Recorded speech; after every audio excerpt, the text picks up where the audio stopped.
जन्माष्टमी की रात 2 बजे एक लड़की निधिवन के अंदर चली गई और उसके साथ जो चमत्कार हुआ देखकर रोंगटे खड़े हो जाएंगे। चलिए मैं आपको इस अविश्वसनीय घटना के बारे में सब कुछ बताता हूँ।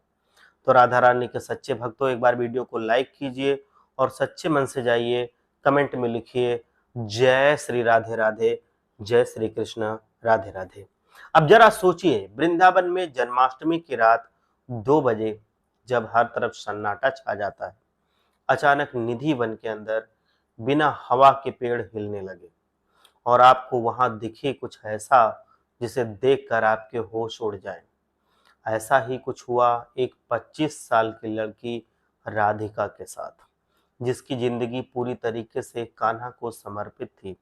आज के जमाने में जब लोग भगवान को दान पुण्य से प्रसन्न करने की सोचते हैं, राधिका को ये विश्वास था कि भगवान सिर्फ सच्चे प्रेम और भक्ति के भूखे होते हैं। राधिका बचपन से ही घर में लड्डू गोपाल की सेवा करती थी, घंटों भजन कीर्तन में डूबी रहती थी और उसके कमरे में सिर्फ श्री कृष्ण की तस्वीरें होती थीं। उसके दोस्त उसे चिढ़ाते थे कि उसका विवाह तो सिर्फ कान्हा से ही हो सकता है और राधिका को ये बात सच लगने लगी। उसके पिता जो एक पुजारी थे, उन्होंने उसे बचपन से ही धर्म और भक्ति का पाठ पढ़ाया था। इस साल की जन्माष्टमी पर राधिका ने वृंदावन जाने का मन बनाया ताकि वो अपने कान्हा की जन्मभूमि पर उनका जन्मदिन मना सके। अपने 3 दोस्तों के साथ वो वृंदावन पहुंची। बांके बिहारी मंदिर, राधा रमण मंदिर, इस्कॉन मंदिर, उसने हर जगह दर्शन किए और कान्हा की भक्ति में पूरी तरीके से लीन हो गई। लेकिन एक जगह थी जहां राधिका का मन अटक गया और वो था निधिवन। उसने अपने दोस्तों से कहा कि वो निधिवन देखना चाहती है। उसके दोस्तों ने उसे तुरंत मना कर दिया। उन्होंने बताया कि वहां रात को कोई नहीं रुकता, क्योंकि माना जाता है कि उस समय भगवान श्री कृष्ण और राधा रानी रास रचाने आते हैं। जो भी इंसान वहां रात में रुक जाता है, वो या तो पागल हो जाता है या अंधा हो जाता है या उसका जीवन ही समाप्त हो जाता है। लेकिन राधिका के मन में कोई डर नहीं था। उसे लगा कि उस परम भक्त के लिए तो भगवान के दर्शन मिलना मुक्ति जैसा है और इससे बढ़कर और क्या हो सकता है। शाम को 5 बजे राधिका अपने दोस्तों के साथ निधिवन पहुंच गई। वहां तुलसी के घने पेड़ों के बीच अजीब सी शांति थी। शाम के 6 बजे सुरक्षाकर्मी चिल्लाने लगे, जो लोग निधिवन के अंदर हैं वो तुरंत बाहर आ जाएं। हम गेट पर ताला लगाने वाले हैं।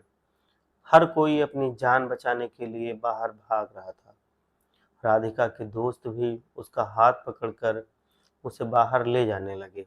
लेकिन अचानक मंदिर की सीढ़ियों से उतरते समय उसका पैर फिसल गया और उसके पैर में भयंकर मोच आ गई।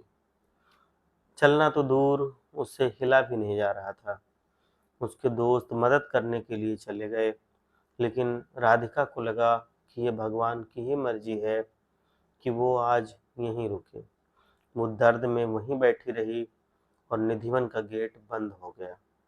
धीरे धीरे सब लोग चले गए थे और वहां सिर्फ पत्तों की सरसराहट की आवाज थी। फिर अचानक से रात के 2 बजे पूरा माहौल बदल गया। बिना हवा के पेड़ हिलने लगे और तुलसी के पेड़ों के बीच एक सुनहरी आभा फैलने लगी। राधिका की धड़कनें अब तेज हो गई थीं। उसने महसूस किया कि दूर से मुरली की मधुर ध्वनि सुनाई दे रही है। ऐसी धुन उसने पहले कभी नहीं सुनी थी।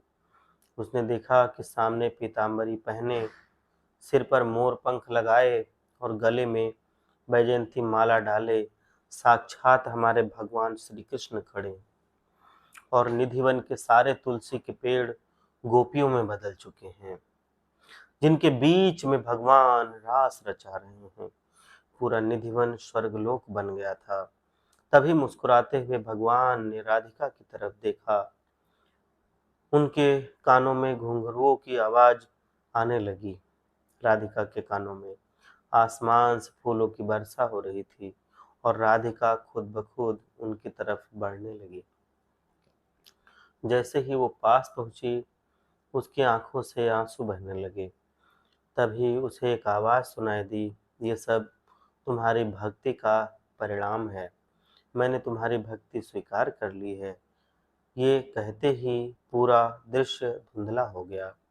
मुरली की धुन दूर होती गई और राधिका के पैरों का दर्द पूरी तरीके से गायब हो गया। जैसे ही उसने अपने पैरों को छुआ, उसे महसूस हुआ कि वो पूरी तरीके से ठीक हो चुकी है और तभी वो बेहोश हो गई।